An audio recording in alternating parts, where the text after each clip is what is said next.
ನಿನಗಾಗಿ ಭಾಗ 145. ಅವನು ತನ್ನ ದೇಹಕ್ಕೆ ಎಣ್ಣೆ ಹಚ್ಚುತ್ತಿದ್ದ. ಕ್ರಮೇಣ ಅವಳು ಕೂಡ ಅದೇ ರೀತಿ ಮಾಡಲು ಶುರು ಮಾಡಿದಳು. ಅವಳು ಅವನ ದೇಹಕ್ಕೆ ತನ್ನ ದೇಹದಿಂದ ಎಣ್ಣೆಯನ್ನು ಹಚ್ಚುತ್ತಿದ್ದಾಳೆ. ಇಬ್ಬರೂ ಕೂಡ ಮಧುರ ಕ್ಷಣಗಳನ್ನು ಕಳೆಯುತ್ತಿದ್ದಾರೆ.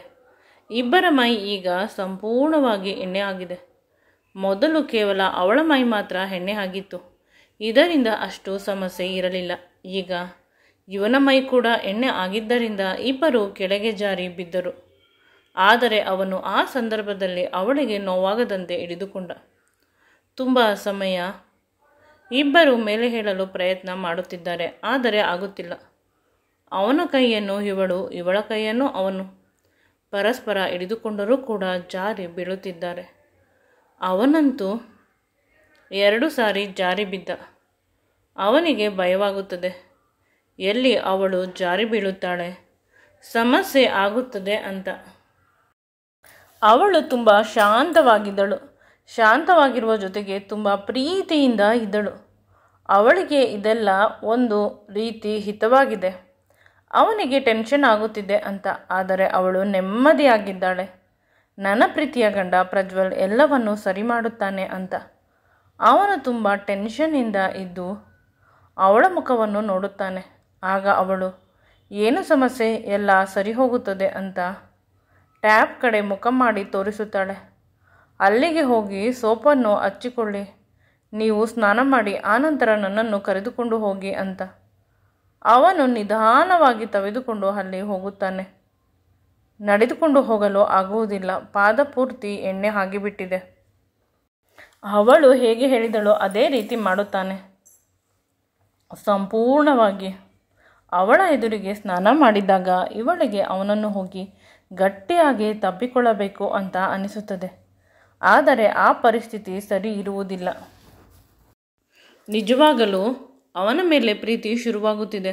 ನನ್ನನ್ನು ಎಷ್ಟು ಪ್ರೀತಿ ಮಾಡುತ್ತಾನೆ, ಎಷ್ಟು ರೊಮ್ಯಾಂಟಿಕ್ ಆಗಿ ಇದ್ದಾನೆ. ಅವಳಿಗೆ ಚಿಕ್ಕಂದಿನಿಂದಲೂ ಆಸೆ ಇತ್ತು, ತನ್ನನ್ನು ಮದುವೆಯಾಗುವ ಹುಡುಗ ತುಂಬ ರೊಮ್ಯಾಂಟಿಕ್ ಆಗಿರಬೇಕು, ನನ್ನನ್ನು ತುಂಬ ಪ್ರೀತಿ ಮಾಡಬೇಕು, ಸಾಯುವಷ್ಟು. ಅವನಿಗೆ ಏನೂ ಕಷ್ಟ ಇದ್ದರೂ ನನಗೆ ಒಂದು ಕಂಫರ್ಟ್ ಕೊಡಬೇಕು, ಆ ರೀತಿ ಹುಡುಗ ಬೇಕು ಅಂತ ಆಸೆ ಪಟ್ಟಿದ್ದಳು. ಇಂದು ಕೂಡ ಅದೇ ರೀತಿ ಆಗಿದೆ. ಇವನು ಅದೇ ರೀತಿ ಹುಡುಗ. ತನ್ನ ಬದುಕು ಈಗ ಸಾರ್ಥಕವಾಯಿತು. ತಾನು ಅಂದುಕೊಂಡ ಇದಕ್ಕಿಂತ ಹೆಚ್ಚಿಗೆ ಸಿಕ್ಕಿದೆ. ಮತ್ತೆ ವಿಕ್ರಮ್ ನೆನಪಾದ ತಕ್ಷಣ ಅವಳ ಮುಖ ಕಪ್ಪಗಾಯಿತು. ಈಗ ಅವಳು ಆ ಕ್ಷಣದ ಸುಖವನ್ನು ಅನುಭವಿಸಲು ಸಾಧ್ಯವಾಗಿಲ್ಲ. ಅವನು ಸ್ನಾನ ಮಾಡಿ ಬಂದು ನಂತರ ಅವಳನ್ನು ಎಳೆದುಕೊಂಡು ಹೋದ. ಅವಳನ್ನು ಮುಟ್ಟಿದರೆ ಜಾರುತ್ತಾಳೆ, ಮತ್ತೆ ಕೆಳಗೆ ಬಿದ್ದು ಹೋಗುತ್ತಾಳೆ ಅಂತ. ಈ ಕ್ಷಣ ಅತ್ಯಂತ ಅದ್ಭುತವಾಗಿತ್ತು. ಇವರಿಬ್ಬರಲ್ಲಿ ಯಾರು ಸರಿ, ಯಾರು ಸರಿ ಇಲ್ಲ ಅಂತ ವಿಕ್ರಮ್ ಮತ್ತು ಪ್ರಜ್ವಲ್ ಬಗ್ಗೆ ಯೋಚಿಸುತ್ತಿದ್ದಳು. ಪ್ರಜ್ವಲ್ ತುಂಬ ಒಳ್ಳೆಯವನು. ಇವನಿಗಿಂತ ಒಳ್ಳೆ ಹುಡುಗ ನಾನು ಮಾಡುವ ಅವಮಾನಕ್ಕೆ ಸಿಗುವ ಸಾಧ್ಯತೆ ಇತ್ತ ಅಂತ ಅವಳ ಮನಸ್ಸು ಹೇಳಬೇಕಾದಾಗ ಮನಸ್ಸು ತುಂಬ ನೋವಿನಿಂದ ಕಿರುಚುತ್ತಿತ್ತು. ನನ್ನ ಕೈಯಲ್ಲಿ ತಪ್ಪಾಗುತ್ತಿದೆ ಅಂತ. ಅವಳ ಕಣ್ಣೀರನ್ನು ನೋಡಿ ಅವನು ಏನಾಯಿತು ಅಂತ ಕೇಳಿದ. ನಿನಗೆ ಇದೆಲ್ಲ ಇಷ್ಟವಾಗಿಲ್ಲವಾ, ಏನಾದರೂ ನನ್ನ ಬಲವಂತಕ್ಕೆ ಒಪ್ಪಿಕೊಂಡ ಅಂತ ಕೇಳಿದ. ಅವಳು ಏನೂ ಮಾತನಾಡಲಿಲ್ಲ. ಸ್ವಲ್ಪ ಹೊತ್ತು ನಂತರ ಅವನನ್ನು ಗಟ್ಟಿಯಾಗಿ ತಬ್ಬಿಕೊಂಡಳು. ಅವನು ಕೂಡ ತಬ್ಬಿಕೊಂಡ. ಅವಳಿಗೆ ಹಾಗೇ ಇರಬೇಕು ಅಂತ ಅನಿಸಿತು. ಇವರು ನನ್ನ ಪ್ರೀತಿ, ನನ್ನ ಗಂಡ, ನನ್ನ ಬದುಕಿನ ಸರ್ವಸ್ವ ಅಂತ ಮನಸ್ಸಿನಲ್ಲಿ ಒಂದು ಒಳ್ಳೆಯ ಭಾವನೆ ಬರಬೇಕಾದಾಗ ವಿಕ್ರಮ್ನ ಯೋಚನೆ ಬರುತ್ತದೆ. ಅವನು ಯಾವ ಜನ್ಮದ ಕರ್ಮವೋ, ನಾನು ಬಿಟ್ಟರೂ ಅವನ ಮೇಲೆ ನನ್ನ ಆಸೆ ಬಿಡುವುದಿಲ್ಲ ಅಂತ ಅವಳು ಯೋಚಿಸುತ್ತಿದ್ದಾಳೆ. ತುಂಬ ಕಷ್ಟಪಟ್ಟಳು ಆ ಯೋಚನೆಯಿಂದ ಹೊರಬರಲು, ಆದರೆ ಅವಳಿಗೆ ಆಗುತ್ತಿಲ್ಲ. ಅವನು ಇನ್ನೂ ಅವಳನ್ನು ಗಟ್ಟಿಯಾಗಿ ತಬ್ಬಿಕೊಂಡ. ಎಷ್ಟು ಅಂದರೆ ಇವಳ ನೋವು ಹೋಗುವಷ್ಟು. ಅವನಿಗೆ ಅರ್ಥವಾಯಿತು, ಇವಳಿಗೆ ಕನ್ಫ್ಯೂಷನ್ ಆಗುತ್ತಿರಬಹುದು, ನನ್ನ ಮತ್ತು ಅವನ ಮಧ್ಯೆ ಯಾರನ್ನು ಚೂಸ್ ಮಾಡಬೇಕು ಅಂತ. ಮನಸ್ಸಿನಿಂದ ಇವಳು ತುಂಬ ಒಳ್ಳೆಯವಳೆ, ಏಕೆಂದರೆ ಅವಳ ಜೊತೆ ಕಳೆದ ಕ್ಷಣಗಳನ್ನು ನೆನೆಸಿಕೊಂಡು ಇವನಿಗೆ ಅನಿಸಿತು, ನನ್ನ ಮೇಲೆ ಅವಳಿಗೂ ಕೂಡ ನನ್ನಷ್ಟೇ ಪ್ರೀತಿ ಇರಬಹುದೇನೋ. ಆದರೆ ಅದನ್ನು ವ್ಯಕ್ತಪಡಿಸುವ ರೀತಿ ತಿಳಿಯುತ್ತಿಲ್ಲ. ಅವನಿಗೆ ಈಗ ನಿಜವಾಗಲೂ ಖುಷಿಯಾಯಿತು. ಈ ಜೀವನದಲ್ಲಿ ಅವಳು ವಿಕ್ರಮ್ನನ್ನು ಬಿಟ್ಟು ನನ್ನ ಬಳಿ ಬರುವುದಿಲ್ಲವೇನೋ ಅಂತ ಅಂದುಕೊಂಡಿದ್ದೆ. ಆದರೆ ಇವಳ ಈ ವರ್ತನೆಯಿಂದ ಇವನಿಗೆ ಈಗ ಅನಿಸುತ್ತಿದೆ, ಬಹಳ ಬೇಗ ನಾವಿಬ್ಬರು ಒಂದಾಗುತ್ತೇವೆ. ಮನಸ್ಸಿನಿಂದ ನಮ್ಮಿಬ್ಬರಿಗೂ ಮುದ್ದಾದ ಮಕ್ಕಳಾಗುತ್ತಾರೆ. ಮಕ್ಕಳಾದ ಮೇಲೆ ಇವಳು ನನ್ನನ್ನು ಬಿಟ್ಟು ಹೋಗುವ ಮಾತೇ ಇಲ್ಲ. ಹಾಗಾದರೆ ಮೊದಲು ನಾನು ಆ ವಿಷಯದ ಬಗ್ಗೆ ಯೋಚಿಸಬೇಕು ಅಂತ ಅವನು ನಗುತ್ತಾನೆ. ಆಗ ಇವಳು ಕೋಪಗೊಳ್ಳುತ್ತಾಳೆ. ನಾನು ಅಳುತ್ತಿರುವುದನ್ನು ನೋಡಿ ಇವನು ನಕ್ಕಿದ್ದಾನೆ ಅಂತ ಅವನ ಕೆನ್ನೆಗೆ ಹೊಡೆಯಲು ಹೋದಾಗ ಅವನು ಅವನ ಕೆನ್ನೆಯನ್ನು ತೋರಿಸುತ್ತಾನೆ.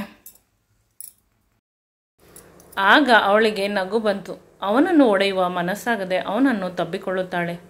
ಇಲ್ಲಿ ಈ ರೀತಿ ಅದ್ಭುತವಾದ ಕ್ಷಣಗಳನ್ನು ಕಳೆಯುತ್ತಿದ್ದರೆ ಆತ ಪ್ರಜ್ವಲನ್ನು ಮದುವೆ ಆಗುವ ಹುಡುಗಿ ಅಪ್ಪ ಹೇಳಿದ್ದಾರೆ, ಅವರು ತುಂಬ ಒಳ್ಳೆಯವರು ಅಂತ.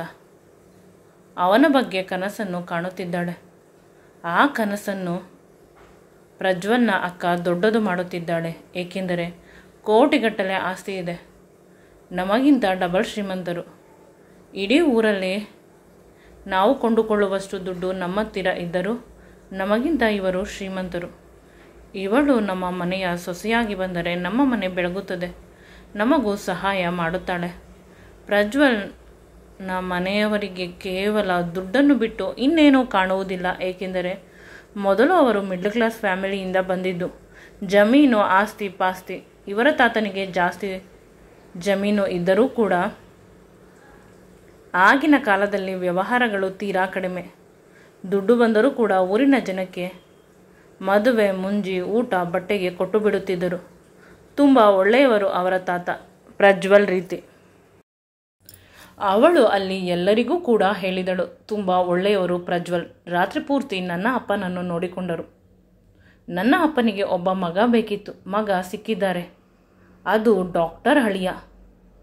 ಜನ್ಮ ಜನ್ಮದ ಅದೃಷ್ಟ ನನ್ನ ಅಪ್ಪನದು ಅಂತ ಅವರ ಅಮ್ಮನಿಗೆ ಹೇಳಿದಾಗ ಆಸ್ಪತ್ರೆಯಲ್ಲಿ ಇದ್ದ ಅಷ್ಟು ಜನರು ಕೂಡ ಖುಷಿಯಿಂದ ಇದ್ದರು. ಅವರ ಮನಸ್ಸಿನಲ್ಲಿ ಬೇಸರವಿತ್ತು. ಅವರು ತುಂಬ ಒರಟು ಜನಗಳು, ತುಂಬ ಕೆಟ್ಟವರು ಬೇರೆಯವರ ವಿಷಯದಲ್ಲಿ. ಆದರೆ ತಮ್ಮ ಮಕ್ಕಳ ವಿಷಯದಲ್ಲಿ ಪ್ರತಿಯೊಬ್ಬರೂ ಕೂಡ ಸೂಕ್ಷ್ಮ ಇರುತ್ತಾರೆ. ಅದೇ ರೀತಿ ಇಲ್ಲಿ ಇವರು ಕೂಡ ತುಂಬ ಖುಷಿಪಟ್ಟರು. ಅವನಿಗಾಗಿ ಇನ್ನು 100 ಎಕರೆ ಆಸ್ತಿಯನ್ನು ಜಾಸ್ತಿ ಕೊಡುವುದಾಗಿ ಯೋಚಿಸುತ್ತಿದ್ದರು. ಇರುವ ಆಸ್ತಿಯೆಲ್ಲ ಅವರಿಗೆ. ಆದರೆ ಈಗ ಜನರ ಎದುರಿಗೆ ಗಿಫ್ಟಾಗಿ ಕೊಟ್ಟರೆ ಎಷ್ಟು ಚೆನ್ನಾಗಿರುತ್ತದೆ ಅಲ್ಲವೇ ಅಂತ ಅವರ ಅಜ್ಜಿ ಜೊತೆ ಮಾತನಾಡುತ್ತಿದ್ದಾಳೆ ಅವರ ಅಮ್ಮ. ಅವರ ಅಪ್ಪನನ್ನು ಎಲ್ಲರೂ ಸಂಪೂರ್ಣವಾಗಿ ಮರೆತು ಬಿಟ್ಟಿದ್ದಾರೆ. ಅವರು ಔಟ್ ಆಫ್ ಡೇಂಜರ್ ಅಂತ ಅಂದ ಮೇಲೆ ಎಲ್ಲರೂ ತಮ್ಮ ಮಗಳನ್ನು ಮದುವೆ ಆಗುವ ಹುಡುಗನ ಬಗ್ಗೆ ತುಂಬ ಒಳ್ಳೆ ಮಾತುಗಳನ್ನು ಆಡುತ್ತಿದ್ದಾರೆ. ಅಷ್ಟರಲ್ಲಿ ಪ್ರಜ್ವಲ್ ಅಪ್ಪ ಅಮ್ಮ ಕೂಡ ಬಂದರು. ಅವರಿಗೆಲ್ಲ ತಮ್ಮ ಮಗ ಮಾಡಿದ್ದ ದೊಡ್ಡ ಕೆಲಸವನ್ನು ಬೀಗರು ಹೇಳುತ್ತಿದ್ದರು. ನಿಮ್ಮ ಮಗ ತುಂಬ ಒಳ್ಳೆಯವನು. ರಾತ್ರಿಯೆಲ್ಲ ಇದ್ದು ನನ್ನ ಗಂಡನ ಪ್ರಾಣವನ್ನು ಕಾಪಾಡಿದ. ಕೇವಲ ಇಲ್ಲಿಯ ಡಾಕ್ಟರ್ಗಳನ್ನು ನಂಬಿಕೊಂಡಿದ್ದರೆ ತುಂಬ ಕಷ್ಟವಾಗುತ್ತಿತ್ತು. ನಾವು ತುಂಬ ಅದೃಷ್ಟ ಮಾಡಿದ್ದೇವೆ. ನಿಮ್ಮಂಥ ಒಳ್ಳೆ ಮನುಷ್ಯರ ಸಂಬಂಧ ಬೆಳೆಸುತ್ತಿದ್ದೇವೆ. ನೀವು ನಿಮ್ಮ ಮಗನನ್ನು ತುಂಬ ಚೆನ್ನಾಗಿ ಸಾಕಿದ್ದೀರಾ. ನೀವು ಏನು ಕೇಳಿದರೂ ಕೊಡುತ್ತೇವೆ. ಅರ್ಧ ಆಸ್ತಿಯನ್ನು ಬೇಕಾದರೆ ಅವನ ಹೆಸರಿಗೆ ಬರೆದುಕೊಡುತ್ತೇವೆ. ನಮಗೆ ನಮ್ಮ ಮಗಳಿಗಿಂತ ಅವನು ಎಂದರೆ ತುಂಬ ಇಷ್ಟ. ನಮಗೆ ಅವನು ಮಗನ ರೀತಿ. ಇನ್ನು ಪ್ರಜ್ವಲ್ ಅಪ್ಪನನ್ನು ಯಾರೂ ಹಿಡಿಯಲು ಸಾಧ್ಯವಿಲ್ಲ. ಅವನು ಸಾರಾಯಿ ಕುಡಿದಂತೆ ಆಡುತ್ತಿದ್ದಾನೆ. ಅಯ್ಯೋ, ಇಡೀ ಊರಿನಲ್ಲಿ ಯಾರೂ ಕೂಡ ಇಷ್ಟೊಂದು ಆಸ್ತಿಯನ್ನು ಕೊಟ್ಟಿಲ್ಲ. ನನ್ನ ಮಗನಿಗೆ ಅಷ್ಟೊಂದು ಕೊಡುತ್ತಿದ್ದಾರೆ ಅಂತ ಅವನ ಮೇಲೆ ಪ್ರೀತಿ ಬಂತು. ಅವನಿಗೆ ಫೋನ್ ಮಾಡಲು ಪ್ರಯತ್ನಿಸಿದರು. ಆದರೆ ಅವನು ಫೋನನ್ನು ತೆಗೆಯುತ್ತಿಲ್ಲ. ಅಷ್ಟರಲ್ಲಿ ಮದುವೆ ಹುಡುಗಿ ಅಂದಳು, ಅವರು ರೆಸ್ಟ್ ಮಾಡಲು ಹೋಗಿದ್ದಾರೆ ಮಾವ, ಅವರನ್ನು ಹೇಳಿಸಬೇಡಿ ಅಂದಳು. ಈ ವಿಡಿಯೋ ನಿಮಗೆ ಇಷ್ಟವಾಗಿದ್ದಲ್ಲಿ ನನ್ನ ಚಾನಲನ್ನು ಲೈಕ್ ಮಾಡಿ, ಶೇರ್ ಮಾಡಿ ಮತ್ತು ಸಬ್ಸ್ಕ್ರೈಬ್ ಮಾಡಿ. Thanks for watching.